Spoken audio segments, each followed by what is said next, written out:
Video like जरूर कर लीजिए और ऐसे वीडियो लगातार फ्री में पाने के लिए चैनल को तुरंत सब्सक्राइब कर लीजिए और बेल आइकन को जरूर टैप कर लीजिए ताकि आगे भी सारे वीडियो आपको मिलते रहे। यूट्यूब में फॉलो करते हैं तो प्लीज ये वाला फ्री टेलीग्राम चैनल जरूर ज्वाइन कर लीजिएगा। सारे नोटिफिकेशन सारे अपडेट यहीं पे आते हैं, ध्यान रखिए।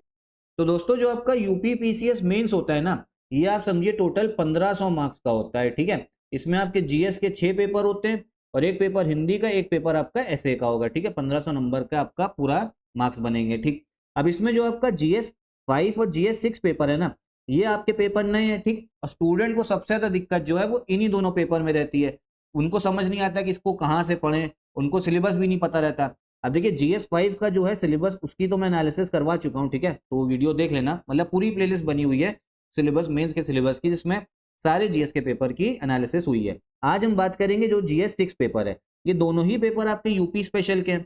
अब एक चीज और समझो, अगर आपको फाइनल लिस्ट में आपको अच्छी रैंक चाहिए ना, पहले बोला जाता था जो इसकी जगह पे ऑप्शनल पेपर होते थे, जिसके ऑप्शनल पेपर में अच्छे मार्क्स आए उसको अच्छी रैंक मिलेगी, अच्छी पोस्ट मिलेगी। अब यही चीज आपका जीएस 5 और जीएस 6 के लिए है। ठीक है, तो चलिए हम लोग देखते हैं, स्टार्ट करते हैं वीडियो अपना और जीएस 6 का जो सिलेबस है उसको एनालाइज करते हैं। ठीक, तो देखो सबसे पहले जो अगर हम बात करें जीएस 6 में, टोटल इसमें आपको 23 पॉइंट देखने को मिलेंगे। ठीक है, कितने? 23 पॉइंट। सिलेबस इंग्लिश में भी है, हिंदी में भी है, तो परेशान ना होना, दोनों को समझ में आएगा। टोटल 23 पॉइंट है। अब पहले अगर पॉइंट की बात करते हैं तो इसमें इकोनॉमी के बारे में बात हो रही है। ठीक है, अगर कुल मिला के बात करूं जीएस 6 में, तो आपको देखने को मिलेगा जो अर्थव्यवस्था है यूपी की, यूपी में आपका फॉरेस्ट पॉलिसी हो गया, एग्रीकल्चर हो गया, फिर पर्यावरण को लेके इसमें आपको टॉपिक्स मिलेंगे। ठीक है, तो चलो पहला जो पॉइंट है उसमें बात हो रहा है overview of economy of UP. ठीक है, उत्तर प्रदेश की जो आपकी अर्थव्यवस्था है उसके बारे में पता होना चाहिए। फिर जैसे आपका मेन फीचर्स ऑफ इकोनॉमी, जैसे आपको पता है 3 सेक्टर होते हैं इकोनॉमी के, प्राइमरी, सेकेंडरी, टर्शरी। जैसे प्राइमरी में खेती बाड़ी होती है, सेकेंडरी में जो इंडस्ट्री लगती है, उद्योग लगता है, तीसरा आपका टर्शरी में सर्विस सेक्टर। तो ये सब, स्टेट का बजट आपको पता होना चाहिए, इंफ्रास्ट्रक्चर जैसे नए नए एक्सप्रेसवे बन रहे हैं, और इंपॉर्टेंस ऑफ फिजिकल रिसोर्सेज। ठीक है, तो पहला पॉइंट आपका ये है। ठीक, उत्तर प्रदेश का आर्थिक परिदृश्य, अर्थव्यवस्था एवं राज्य बजट की मुख्य विशेषताएं। तो जो यूपी का बजट आता है ना, ज्ञान सर उसको बनाते हैं, main channel study for civil services में आपको दिखेगा। ठीक है, तो उसको आप देखिएगा जरूर, जो यूपी का बजट है। फिर बुनियादी ढांचा एवं भौतिक संसाधनों का महत्व, तो पहला पॉइंट तो आपका ये हो गया। उसके बाद क्या बात हो रही है? Trade, commerce and industries of UP. जब इकोनॉमी के बारे में बात हुई तो उत्तर प्रदेश किससे व्यापार करता है, फिर कॉमर्स, कौन कौन सी इसमें आपको इंडस्ट्री देखने को मिलेगी, व्यापार, वाणिज्य एवं उद्योग। ठीक है, फिर देखो यूपी की जो गवर्नमेंट स्कीम्स है, जैसे हम लोग केंद्र सरकार की गवर्नमेंट स्कीम जो है उसको पढ़ते हैं ना, तो इस पेपर में आपको उत्तर प्रदेश की गवर्नमेंट स्कीम पढ़नी होगी। सीधा सीधा क्वेश्चन पूछा जाएगा और लिखना होगा, तो याद भी करना पड़ता है। इसकी प्रैक्टिस जीएस 5 जीएस 6 की पूरी प्रैक्टिस का ग्रुप जो है वो एससीएस में चल रहा है, उसको आप ज्वाइन जरूर करना 2025 मेंस के लिए। तो गवर्नमेंट स्कीम्स हो गई, projects and plan development for welfare of people. ठीक है, जो लोग आप समझिए क्या कहते हैं, जिनकी हालत थोड़ा सही नहीं है, जो गरीबी रेखा के नीचे, उनके वेलफेयर कल्याण के लिए कौन कौन सा आपका काम चल रहा है। ह्यूमन रिसोर्सेज और स्किल डेवलपमेंट। ठीक है, लोगों को आपको स्किल देनी, तभी उनको जो है रोजगार मिलेगा।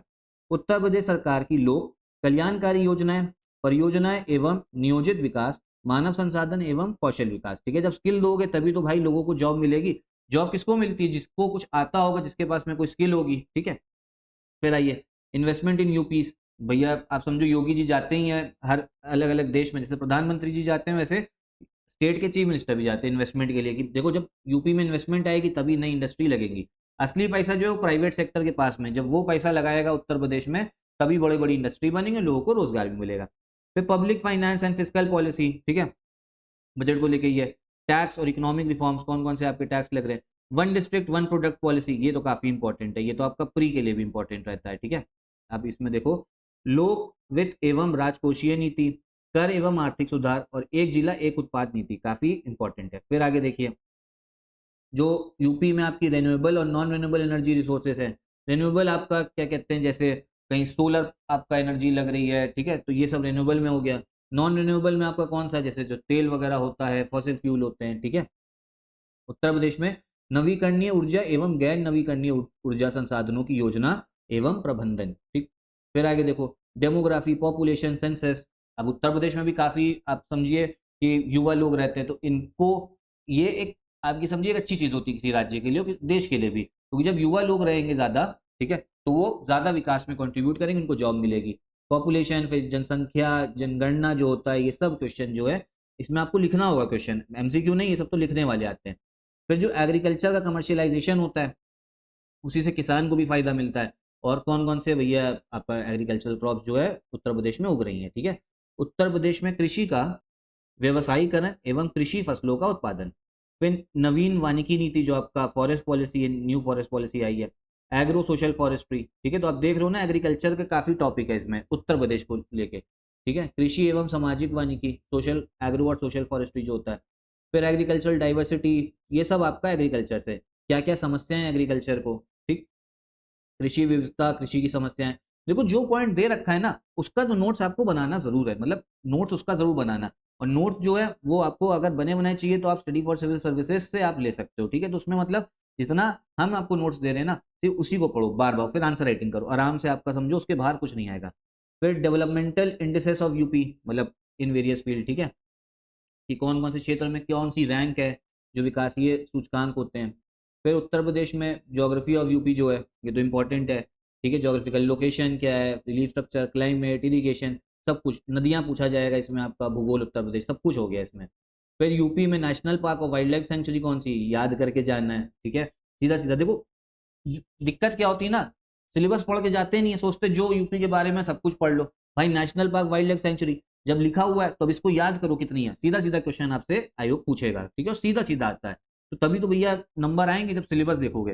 फिर यूपी में जो आपका ट्रांसपोर्ट नेटवर्क है, जो आपका यूपी में नेशनल हाईवे है, स्टेट हाईवे हैं, जो अलग अलग रोड बन रही हैं, एक्सप्रेसवे आप सब जो सरकार इस समय बहुत बना रहा है, परिवहन तंत्र, ठीक है। तो ये हो गया।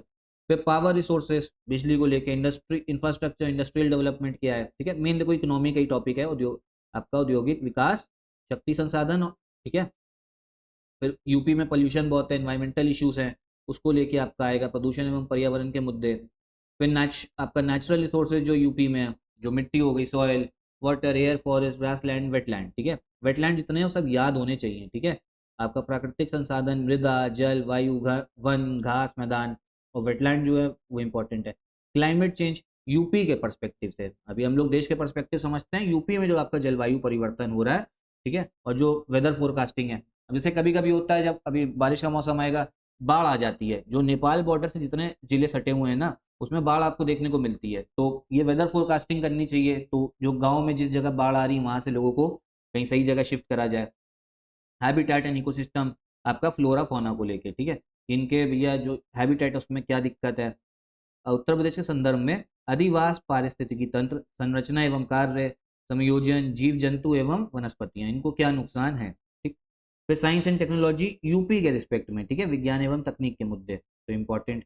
फिर आगे देखिए, aquaculture, viticulture, sericulture, floriculture, horticulture, arboriculture, ठीक है, यूपी। और इसका यूपी के डेवलपमेंट में क्या है, उत्तर प्रदेश में मत्स्य, अंगूर, रेशम, फूल, बागवानी और पौध उत्पादन, उत्तर प्रदेश के विकास में इनका प्रभाव। फिर लास्ट पॉइंट है जो पब्लिक प्राइवेट पार्टनरशिप होती है, ठीक है, आपका सार्वजनिक एवं निजी साझेदारी। इसका मतलब ये होता है कि जैसे मान लो कहीं पे आपको कोई एक्सप्रेसवे बनाना है, अब सरकार के पास इतना पैसा नहीं है, वो प्राइवेट कंपनी के साथ में टाइप करती है, प्राइवेट कंपनी पैसा डालती है, ठीक है। और फिर जब बन जाता है कुछ साल के लिए प्राइवेट कंपनी को वो दिया जाता है कि चलो इससे आप जो है टोल वगैरह हो जाए, या किसी भी तरीके से जो डील हो रखी होती है, जो लिखा रहता है टर्म्स में, उस हिसाब से आपको आपका रिटर्न मिलेगा इन्वेस्टमेंट पे, ठीक है। जब प्राइवेट सेक्टर ने कहीं पैसा लगाया तो उसको तो रिटर्न चाहिए ही होगा ना। तो इससे क्या सरकार का भी फायदा होता है और आपका प्राइवेट सेक्टर का भी फायदा होता है, और सबसे ज्यादा फायदा जो है वो जनता का होता है, उनको नया इंफ्रास्ट्रक्चर मिलता है, ठीक है। तो ये थे आपके मेन 23 पॉइंट। अगर ओवरव्यू अगर देखें ना, तो इसमें आपको क्या देखने को मिलेगा, जो जो मेन मेन चीजें हैं, उत्तर प्रदेश की जो आपकी अर्थव्यवस्था है, इकोनॉमी, वो पूछी जा रही है। फिर उत्तर प्रदेश में आपका कृषि को लेके, जो एग्रीकल्चर को लेके जितनी चीजें हैं, समस्याएं, वो बात हो रही है, ठीक है। उत्तर प्रदेश की जो जनसंख्या है उसको लेके क्वेश्चन है, फॉरेस्ट पॉलिसी को लेके है, ठीक है, साइंस एंड डेवलपमेंट को लेके है, साइंस एंड डेवलपमेंट। तो मेन मेन जो चीजें हैं ना, वो यही पूछी गई हैं आपसे, क्या कहते हैं, यूपी जो आपका 6 वाला पेपर है, GS 6 का, ठीक है। GS 5 भी डिस्कस हो चुका है, बाकी सिलेबस जो है वो भी डिस्कस हो चुका है। प्लेलिस्ट बनी हुई है, इसी चैनल पे जाके देखना। बाकी जितना भी आपको पॉइंट्स दे रखे हैं ना, इसके नोट्स अभी से बनाना चालू कर दो, अगर 2025 यूपी पीसीएस की तैयारी कर रहे हो। किसकी, यूपी पीसीएस 2025 की। ज्यादा समय अब आपके पास में है नहीं है, 2-3 महीने, मई और जून जो है, इसमें मेंस की तैयारी हो सकती है। नोट्स बनाओ। और अभी कौन सा मेंस की तैयारी अगर करनी है, तो एथिक्स हो गया, ठीक है, GS पेपर 4, 5 और 6, इसकी तैयारी सबसे ज्यादा करनी पड़ेगी, ठीक है। 4, 5, 6 इन्हीं को पढ़ो। पॉइंट्स जो दे रखे हैं, नोट्स बनाओ, नोट्स अगर लेना चाहते हो तो एससीए से ले सकते हो। उसके बाद आंसर राइटिंग प्रैक्टिस करनी होती है। आंसर राइटिंग प्रैक्टिस का कंप्लीट ग्रुप जो है वो स्टडी फॉर सिविल सर्विसेज का चल रहा है, आप उसको ज्वाइन कर सकते हो। कंप्लीट आंसर राइटिंग प्रैक्टिस आपको करवाई जाएगी। कोई और डाउट है आपका तो एक बार कमेंट बॉक्स में पूछिएगा जरूर।